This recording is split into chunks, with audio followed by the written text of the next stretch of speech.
Olá, está no ar mais um podcast Zé Café.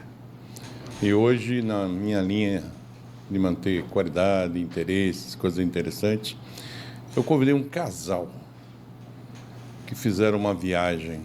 Eles vão entrar nos detalhes. Então vocês vão conhecer agora o Rafael e a Priscila, que fizeram uma viagem de moto, saíram de São Paulo e foram quase a quantos quilômetros do Chile? 20.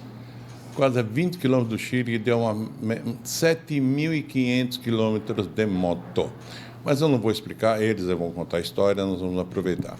Então agora com vocês, Rafael, depois a Priscila.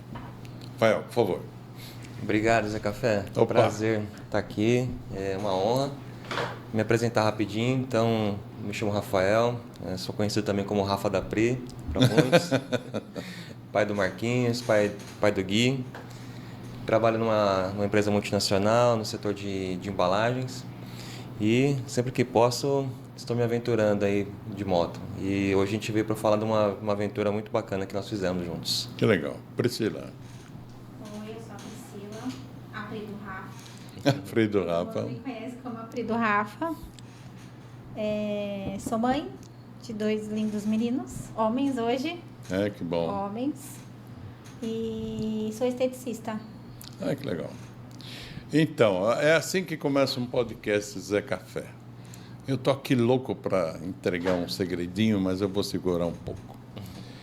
Agora, a pergunta que me surge assim, né? Como é que surgiu essa ideia de fazer uma viagem de moto de 7.500 quilômetros? Vocês foram em grupo? Não. Nós preferimos ir somente nós, por conta da nossa liberdade de querer fazer os horários que nós queremos, parar onde a gente queria. Então a gente achou que a gente teria mais liberdade de fazer essa viagem se fosse somente o casal do que se fosse fazer em grupo. Uau, porque eu já conversei com pessoas que fazem viagem de moto, geralmente viagem em grupo ou em dupla, essa coisa toda. É muito por conta da segurança, né? As pessoas de estar mais pessoas. Isso. Mas você foi do quê? De lambreta? Não, eu fui com uma Vescron, uma Suzuki Vescron 1000, ano 2008. E foi... Nós vamos conhecer a moto já. A moto é grande. Só que a moto, ela entregava bastante na estrada. É uma moto 1000, né? Vestron, né? Vescron. Então ela conseguia fazer bem essa ultrapassagem. Inclusive, um dos momentos assim, mais tensos que a gente passou de perigo foi numa ultrapassagem mesmo de um caminhão. Tá vendo como o pai percebe as coisas?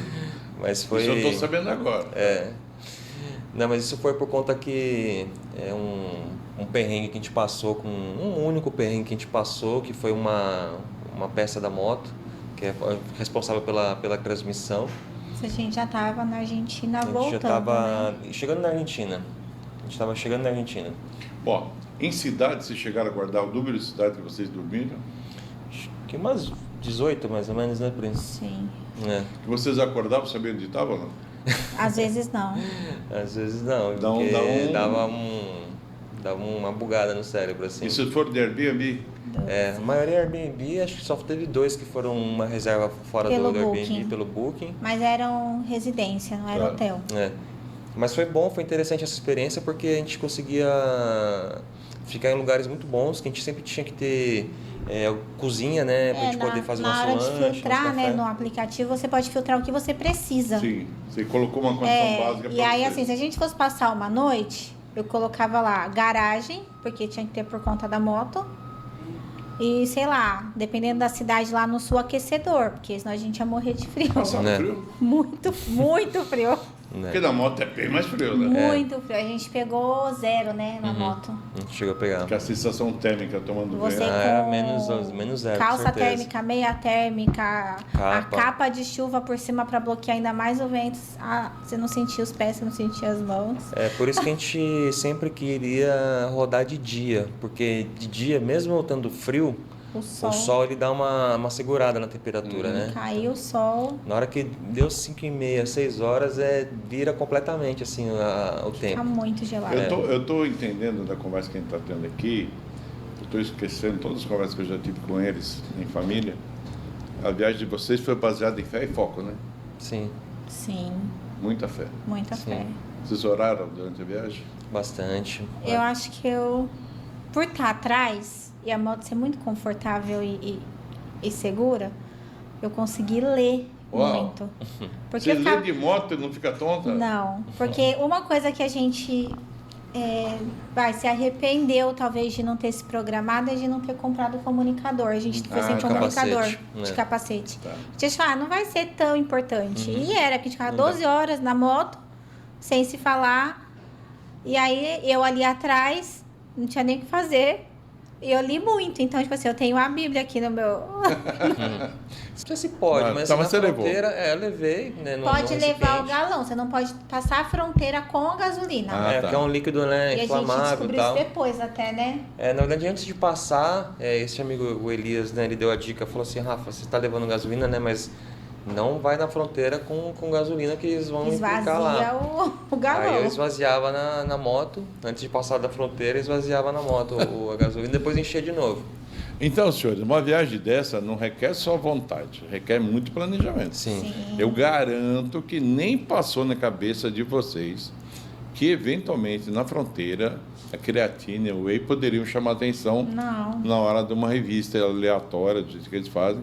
Ainda bem que o cachorro devia fazer academia, ele reconheceu a creatina lá e ficou tranquilo. Bom, agora vamos ver algumas fotos para a gente continuar o processo. Tá. Max, por favor, vamos passar uma sequência de fotos, um comentário rápido de cada uma. Vocês conseguiram 25 fotos? Com muita dificuldade. A primeira leva a gente viu, foi decidido, quando a gente viu tinha 85 fotos. Max, vamos lá para as fotos. Por favor. Vamos começar onde, mais ou menos? Acho que a primeira foto é a gente saindo de casa. Tá. Se estiver na mesma ordem. Tá. E a gente saindo de Já casa. vai aparecer as fotos. Pra ver a moto como é que foi. Olha a famosa Vestron aí. Vestron, né? Vestron. Esses são os A gente bagageiros. saiu dessa forma. Assim foi que a gente saiu carregado. São os primeiros metros. Isso aí na rua de casa. Aí, na rua de casa. Literalmente o primeiro... Lá em Pirituba Micro. City.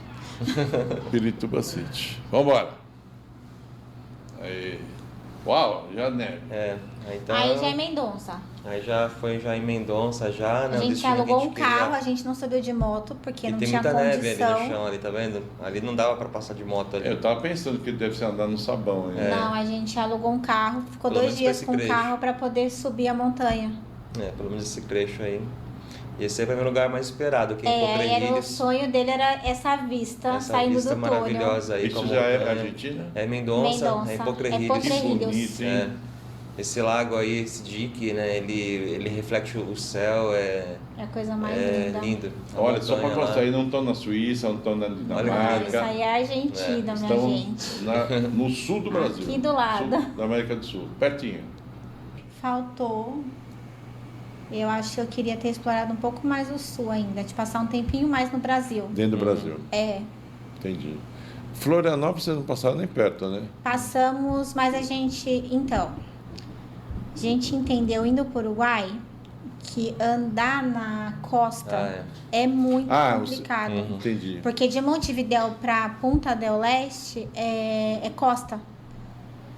E o vento é muito forte, muito forte. Vento, então, a moto dava umas bambinhas. Assim, a gente deu medo naquela hora. Sim. Eu tive medo. Porque você estava com o vento contrário, você jogava o corpo para frente para ir contra o vento, mas o vento ele não é estável. Né? Às vezes o vento saía e você estava com o corpo para frente, a moto ia com tudo. Às vezes você tinha que voltar. É o que a gente vê em Fórmula 1 em avião pousando, tal de vento cruzado, essa coisa toda. Então, quando a gente saiu do sul, do Rio Grande do Sul para Santa Catarina, a gente optou ir por dentro. Até o Elias perguntou pra gente, nossa, por que vocês não vieram pela BR-101, acho que é a de Floripa? Eu falei assim, porque a gente não queria pegar vento, a gente ia pegar a costa. É uma opção. Que era uma reta, e a gente então foi por dentro. Então isso foi muito feliz, porque a gente conheceu muitas coisas que a gente nem imaginava. Curiosidade agora, que isso você faria de carro ou de moto? Vocês fariam de carro ou de moto? De moto de novo? Eu acho que a viagem de moto é diferente, né? Você tá na estrada, você faz parte do... Você vive. É mais libertador, né? É uma aventura. O seu cérebro, ele desconecta do mundo, porque você precisa estar muito focado ali na estrada, na moto, na velocidade. E você tem uma visão muito concentrado, do todo, né? Sim. Andar de moto por outro lado, o carro te dá o conforto. Não, mas é o conforto versus resultado. Quer dizer, o carro te dá conforto, legal. Mas a moto parece, pelo que eu vi de vocês e o que eu já andei de moto, é que uma moto dá uma visão panorâmica, né? Sim. É lógico que quem está dirigindo tem uma E atenção... essa moto é estável, né? Pelo tamanho dela, ela é uma moto estável. Ela é estradeira mesmo? Dá pra pegar a estrada mesmo. Ela é uma moto pra Quem tem viajar. moto tipo de... mais aquela de piloto tá deitado, como é que chama? Moto de... É custom. Custom. Custom. Você não recomenda essa viagem? Eu gosto muito de uma frase, né, que fala work hard, play hard. Que é trabalhe muito, mas divirta-se muito também. Então, vindo de um longo período, né, trabalhando bastante, teve o acidente no meio, teve projetos que Eu poupei a história do aconteceram. acidente, que isso também foi outra adrenalina. Sim. E foi A gente com faz essa um moto outro- na esquina da casa dele, praticamente. Então a gente roda 7.500 para ter um acidente Na esquina. na rua de casa, praticamente, né? Mas o que eu gostaria de deixar aqui para vocês é isso. Invista o tempo, não somente no seu trabalho, né? Mas também você invista o tempo desfrutando o fruto do seu trabalho Qualidade de também, vida, tendo né? qualidade de vida.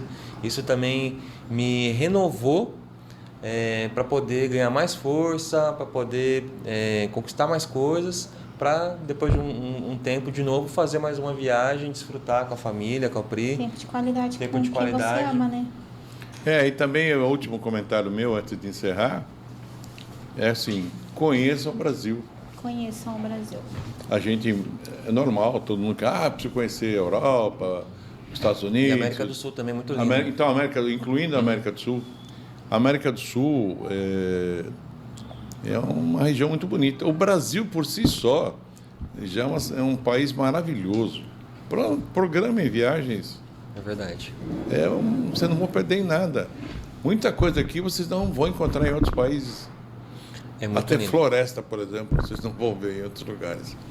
Então, senhores, é com prazer enorme e com pesar também que eu encerro mais esse podcast Zé Café, com essa ilustríssima presença do meu DNA aqui, com a minha nora, que me deram 2 netos Não maravilhosos. precisava nem falar que é seu DNA, né? Eu prefiro não comentar essa semelhança, é pura coincidência, mas de verdade, assim, é uma honra, foi uma honra. Eu já entrevisto tanta gente aqui que eu estou conhecendo às vezes no dia, e saber que vocês viriam para cá hoje foi um dia muito especial. Eu estou muito feliz, muito realizado com o podcast. Isso também me serviu como estímulo para continuar fazendo podcast, porque vale a pena escutar a história dos outros.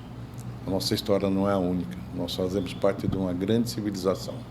Então, assim está se encerrando mais um podcast Zé Café. Até o próximo, quinta-feira que vem às 20 horas, sobre um outro podcast, que não é esse ainda. E a vida segue. Até a próxima. Obrigado.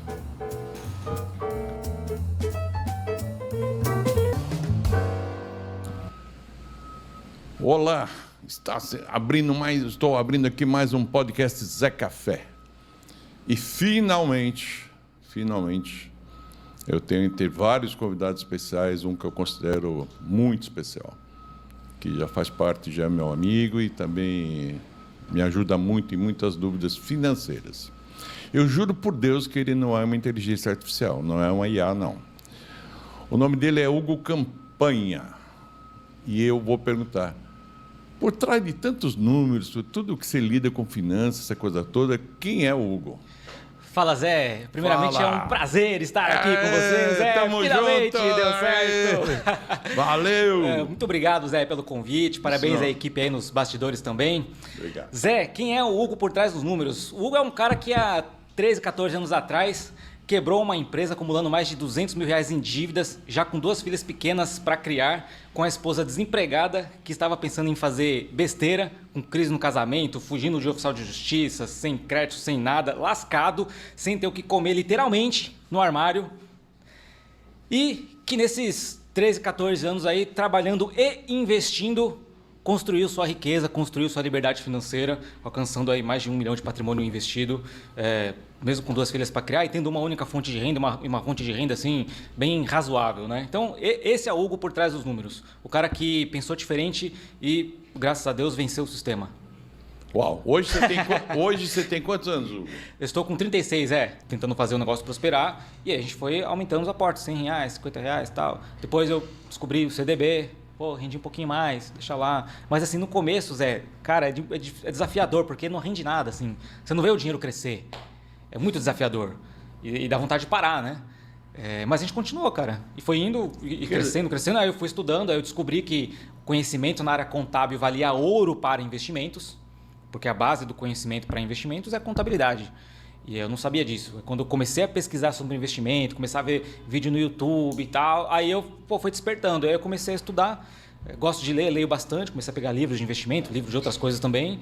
E, cara, fui aprimorando, investindo. Quer dizer, eu estou entendendo que você começou ali minimamente poupando um pouco, que você se determinou a poupar, né?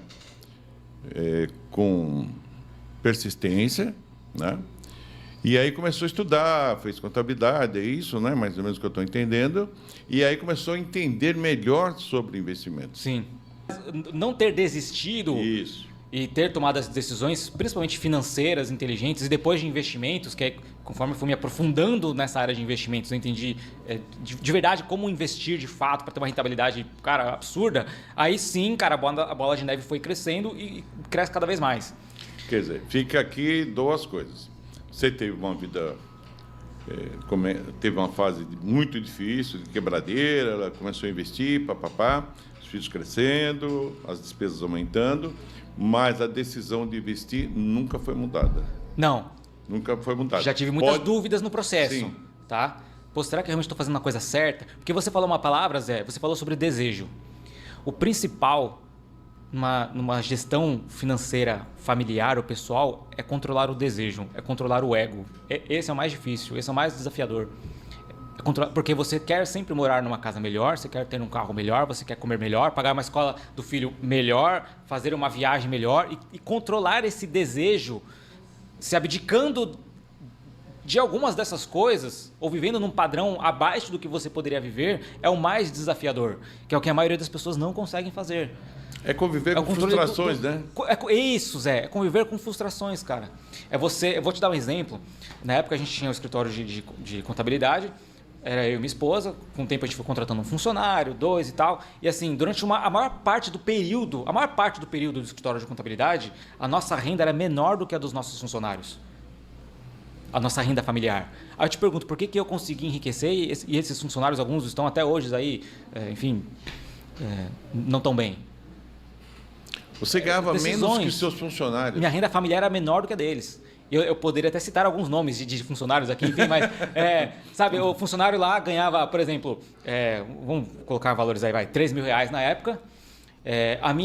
3 mil reais o funcionário. A minha renda do escritório, lembrando que trabalhava eu e minha esposa, cada um com as suas funções, ela cuidava do departamento pessoal, ela cuidava do departamento pessoal, eu cuidava da parte do fiscal, contábil, enfim, a gente, né? E a nossa renda era, vamos supor, 3.500. Mas esse funcionário que ganhava 3 mil, tinha uma esposa que ganhava mais 2.500. Agora, se você já conseguiu suprir as suas necessidades básicas que eu digo, cara, você tem o que comer pelo menos, você tem uma roupa para vestir, pode não ser uma roupa uau, ou você tem um teto para morar, e aí se você for pegar esses R$100, aí, enfim, dá para fazer bastante coisa com esses R$100. Assim, não vai ser um milagre, você não vai ficar rico com R$100 por mês em 5 anos, você não vai. Mas com R$100 você já consegue investir super bem. Eu, particularmente, colocaria... Hugo, se eu fosse começar hoje do zero, eu pegaria esses R$100 e colocaria 100% em ações. Para quem está começando, cara, você tem que considerar os seus investimentos como se fosse um INSS. Exceto por um caso grave de saúde, é que você tiraria ele de lá. Mas se não for um caso de saúde grave, cara, deixa lá e não tira por nada nesse mundo. Porque a maioria das pessoas, quando vão ter uma emergência... Que tipo de emergência estou falando, né? Porque tem gente que está viajando na maionese aqui, né? Mas que tipo de emergência? Pô, quebra um carro, quebra uma geladeira, uma máquina de lavar que queima, que quebra, ou alguma coisa nesse sentido. Cara, se você ficar tentando juntar para ficar cobrindo essas emergências, você não vai conseguir enriquecer nunca. Então, o que eu fiz? E aí é skin the game, né? Eu falo para as pessoas fazerem porque eu sei que dá certo, eu não sou o único. E muitos pensam assim, que nem eu. Eu descobri... Você tem alguma dica fundamental de livro para um cara que quer entender tudo que você falou e comece ali a ler algum livro que fala assim, é por aí mais ou menos? Olha, eu vou falar 5 livros. Ótimo. Eu tenho certeza que se você ler esses 5 livros inteiros, a sua vida vai se transformar. Os 4 livros do Nassim Taleb. Então, coloca aí A Lógica do Cisne Negro, Iludidos pelo Acaso, Antifrágil e Arriscando a Própria Pele. Leia, não importa a ordem, leia os 4 inteiros. E por último, você lê Sapiens, Uma Breve História da Humanidade. Se você ler, eu te garanto, eu te faço um desafio para você que está aqui escutando esse podcast. Eu te garanto que se você ler esses 5 livros inteiros, a sua vida não será mais a mesma. Faz um teste, eu te desafio, volta aqui nos comentários depois. Olha, eu não estou encerrando ainda, eu só vou pegar isso que ele falou. Ele deu 5 dicas literárias e propôs um desafio. Comentário existe para isso. Eu não sei quanto tempo as pessoas vão... Quem vai aceitar esse desafio e quantas pessoas vão ler esses 5 livros da maneira, na ordem que ele citou. 4, numa ordem qualquer, e o último, Sapiens. Mas por que não topar o desafio? Será que você está feliz do jeito que você vive? Você está tendo o que você quer? Você está com independência financeira? Será que você não está no buraco, endividado? Será que essa história do Hugo da pizzaria não bateu um pouco com a tua história, não coincidia um pouco? Você não se identificou um pouquinho? Falei, puta, eu estou com o cheque especial estourado, eu estou gastando dinheiro com... Eu comprei o último lançamento do iPhone. Outro dia teve um teólogo aqui, disse que a primeira edição da Bíblia vendeu 1.300.000 exemplares. Essa é a fila do iPhone hoje, né? Quando vai sair o iPhone 17 ou 16 S Plus Blaster, que basicamente é o mesmo telefone com uma coisinha ou outra ali muito diferente. Então, Hugo, eu queria deixar agora você fazer o teu último comentário e dizer que, cara, como é bom ser podcaster. Porque eu tenho a sorte de conhecer pessoas, no caso, hoje um amigo, que tem toda essa bagagem, que passou pelo que passou. Hoje ele está casado com a mesma mulher, então com as suas filhas, criando suas filhas. Eu conheço a família dele, e é uma família linda. Eu conheci quando os dois, achei que os dois eram namorados, tomando café na mesa do lado que eu tomo café. Eu sou muito grato ao Hugo. Ele pode não saber, mas acho que o podcast existe. Eu conheço o Hugo há 3 anos, 4 anos mais ou menos. Ele fazia parte de um processo espiritual que já estava me levando para o podcast, eu nem sabia. Foram planos de Deus que eu não estou entendendo. Hoje eu entendo melhor. Hoje está aqui para mim um convidado que eu queria muito ter aqui. Hugo, fica à vontade. Zé, minhas palavras finais é que eu desejo que Deus abençoe muito a sua vida e, através do teu projeto, Ele possa abençoar a vida de milhões de pessoas. Amém. Amém. Então, senhores, é assim. Nós falamos de dinheiro, nós falamos de dívida, falamos de mitos, falamos de verdades, e ele não deu uma indicação de um livro técnico, embora ele não tenha dito que não seja importante. Mas o fundamental está na mentalidade, está no coração, está na decisão e está na persistência. Nós, mais eu do que ele até, fui criado em cima de falsas verdades. Na minha época era fazer datilografia, estudar inglês e ter um emprego concursado com estabilidade, seja o que for, não correr riscos. Mas a vida não, na prática, funciona um pouco diferente. O que existe aí fora não é exatamente para ajudar a gente, não.